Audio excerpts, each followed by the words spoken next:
So I pitched my tent here under this tarpaulin.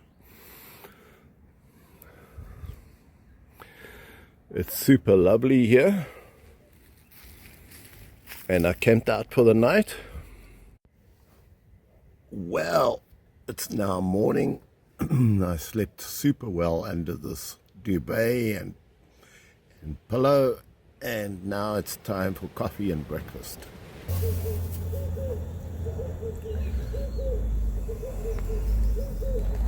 We've got a lovely spaghetti bolognaise, and I'm going to add some cheese for breakfast.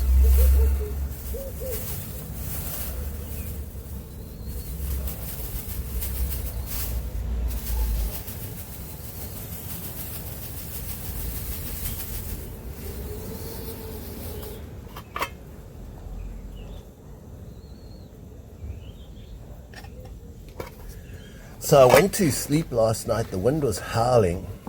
I could see Venus in the northwest.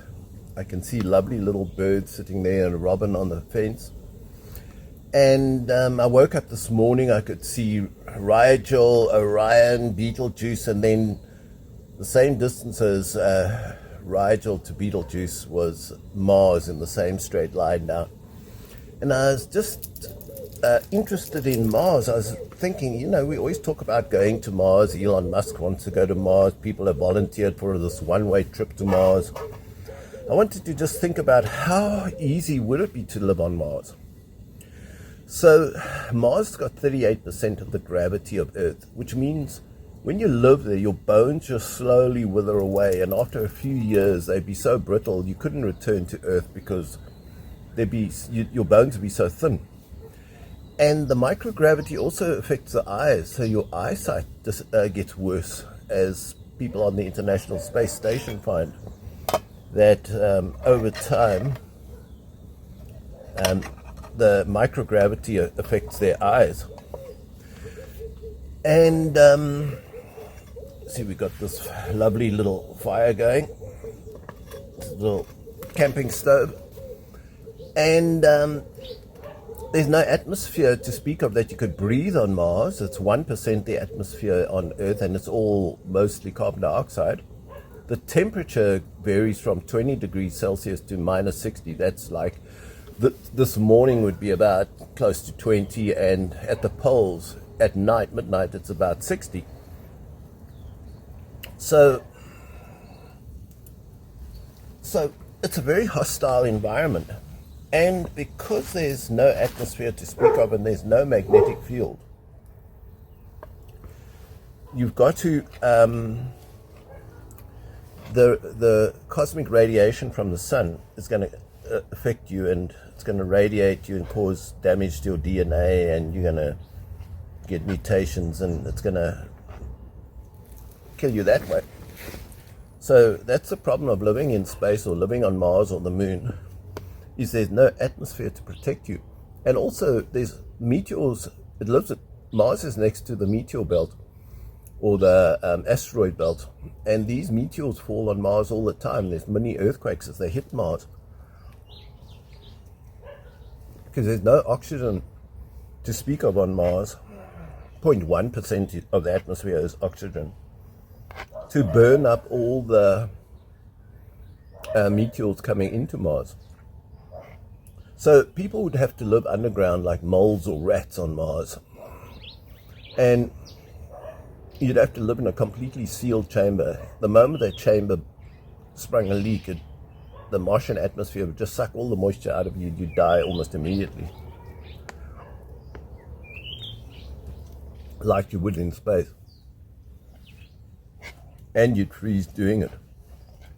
Wow, this is just so delicious, this spaghetti bolognese which I made. I mean, just think of how wonderful a meal like this is. I've got the meat, the carrots, the cabbage, yeah? Did I put cabbage in? Yeah. And the cheese, the tomato, tons and tons of tomato, onions. Yum, yum. Now, if you went to Mars, you'd have dehydrated food, because you'd have to, or I don't think you'd have tin food. and all the water that you need, you'd have to take up there, and in this closed environment, you'd have to. All the water that you urinated would be recycled, and you have your coffee or you cook your food, then it's going to be recycled through you again and again and again. You're never going to have fresh water, fresh air, even fresh sunlight. The sunlight's going to be, it's red on Mars. It's very weak, and the sunsets are blue. So the soil is also so sharp because there's no weathering. And they're static, so the little fine dust particles stick to your legs. You can't bring that into the habitat. You can't grow stuff in that stuff because the particles are too sharp. You can't breathe them in. So you'd have to grow your own food hydroponically if you could. And I just look at a day like this on Earth.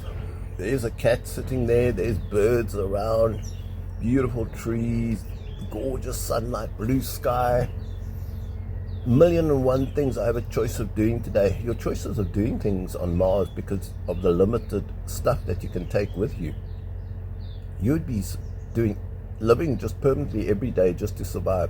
And you'd have to do 3 hours of exercise to just keep your bones and your heart. Your heart would want to just shrivel up in that microgravity.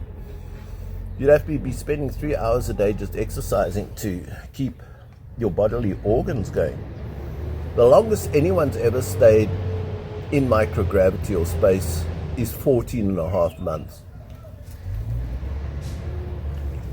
And it will already take you 4 to 9 months to get to Mars.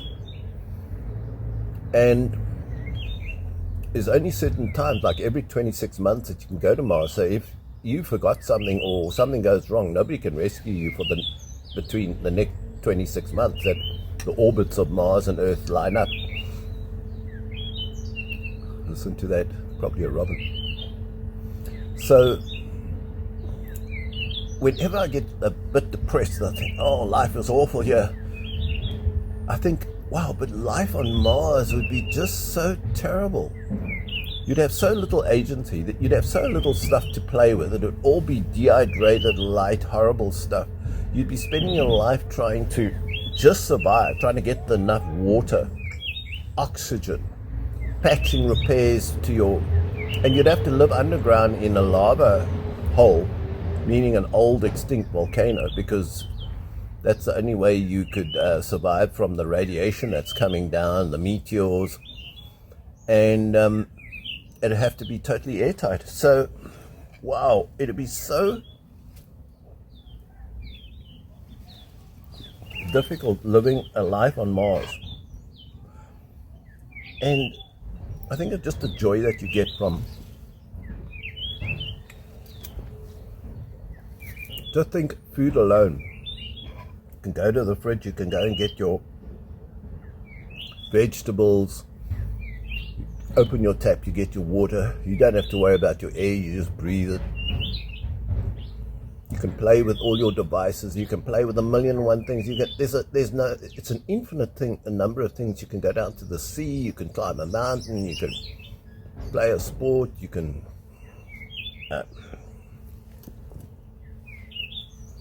interact with your friends. On Mars, you'd only have those few people you took with you, and there would be Earth, the tiniest little speck in the distance, and you couldn't get back.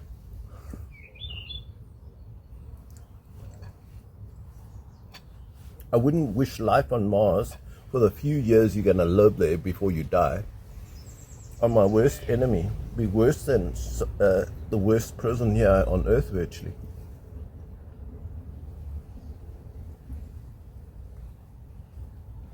It's like God spared no effort in making Earth such a beautiful, friendly, user-friendly, gorgeous.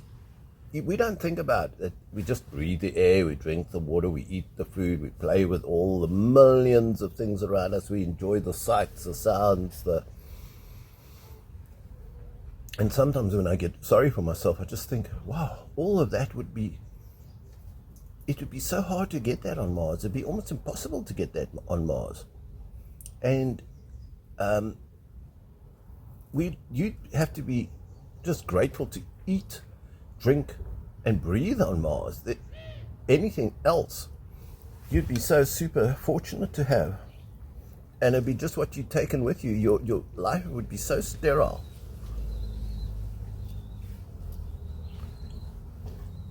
And frankly, Mars is our closest, like, habitable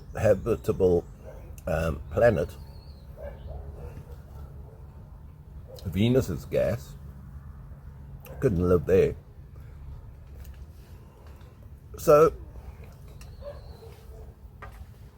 if we talk about, finding a star with a compatible planet that's got, we almost think that we could go there. Some people think it's going to take you 9 months just to get to Mars, our closest little neighbor there. How long would it take you to get to some other supposed habitable planet? I think the closest star is Alpha Centauri. I think it's 4 light years away.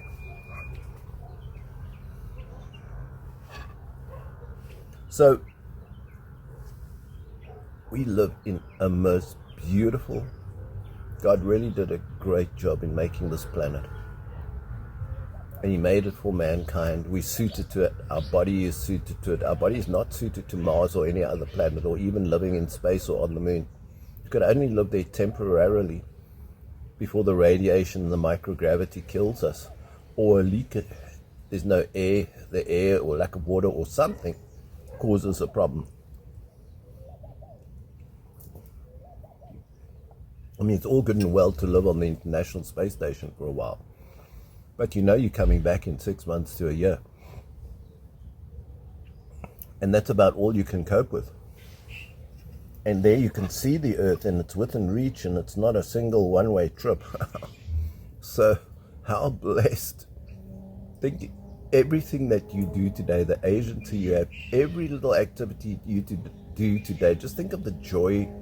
Every person you talk to, every pet you stroke or interact with, every device you play with, every gadget you have, and the joy that it gives you. And God created this world so beautiful for our enjoyment, probably knowing that we would mess it up and it would become less enjoyable by the things we do to it. But still, it's like he spared no effort to just make it as friendly and pleasant as possible. So, that is today. Come here. Come here. Come here. See, I'm exercising my agency. Come here. I wouldn't have you on Earth, on Mars. Hey, a Martian cat. Come here. Come here. Come sit here. Hey. Is life good on Earth? Hey, imagine they took a cat to Mars. Everyone would love to stroke you. You'd be the only entertainment on Mars. You see that? You see that? That's good. You're exercising your agency too. You're going to do the 100 things that you enjoy doing. He's going to do the 100 things he enjoys doing today. I'm going to do the hundreds and thousands of things I enjoy doing today. We're both going to rejoice in our agency and the diversity and all the lovely things that this planet is set up for man and beast to enjoy. Hey.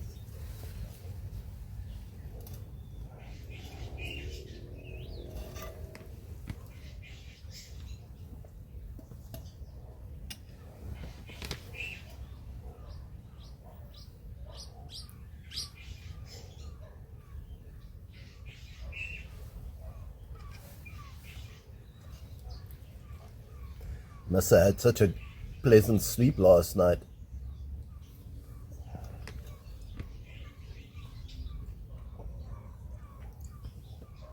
When I went to sleep, the tent was banging against, it was flapping all over the place. It was a bit distracting.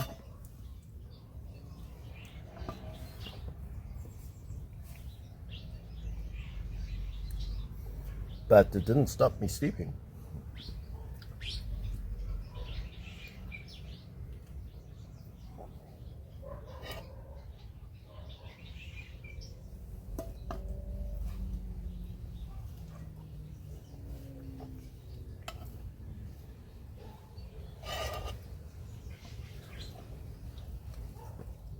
And then as I was looking at Mars this morning,